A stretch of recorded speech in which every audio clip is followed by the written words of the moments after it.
दोस्तों, मैं doctor S के Sachdeva, doctor Sachdeva teeth and mouth therapeutic clinic Sirsa से बोल रहा हूँ, आपके मुंह का फिजिशियन। मैं बात करूँगा, कुछ पेशेंट्स कंप्लेंट लेके आते हैं कि उनके मुंह में बार बार खट्टा पानी आता है और कई सालों से आ रहा है। तो उनके कारण के ऊपर मोस्ट ऑफ द टाइम ऐसे पेशेंट्स में पायरिया की प्रॉब्लम होती है, काफ़ी डिपॉजिट्स होते हैं, क्योंकि जहाँ मसूड़े और दांत का जंक्शन होता है वहाँ से एक रिसाव होता है, सलाइवा की फॉर्म में लिक्विड निकलता है।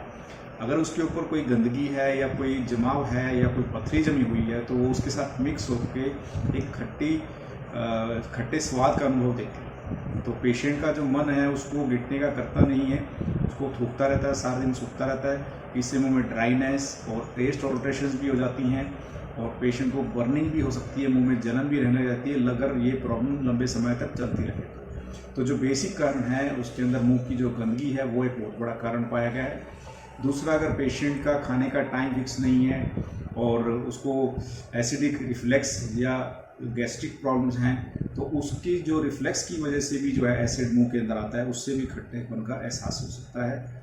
और तीसरा जो है, पेशेंट को अगर कोई साइनस या नेजल प्रॉब्लम है जिससे कि डिस्चार्ज बहुत होता है, वो मुंह में आ जाता है, तो इससे भी खट्टे का अनुभव हो सकता है। तो सबसे जो ज़रूरी है वो है पायरिया। उसके अंदर जो बैक्टीरिया जो उसके अंदर लार बनती है, पेशेंट उसको स्वेलो नहीं करता, वो सारा स्पिट करता है।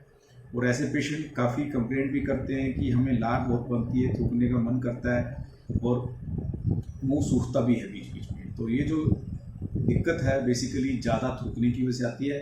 अदरवाइज़ अगर आपकी लार स्वच्छ और स्वस्थ हो तो आप उसको निकलते रहते हैं, वो ऑटोमेटिक होता रहता है, बॉडी का एक नॉर्मल फिनोमिना है जो हमें ध्यान भी नहीं है। तो आगे से अगर ऐसी कोई भी दिक्कत हो आप हमें व्हाट्सएप कीजिए, हम आपकी समस्या का समाधान करने का पूरी कोशिश करेंगे। Thank you.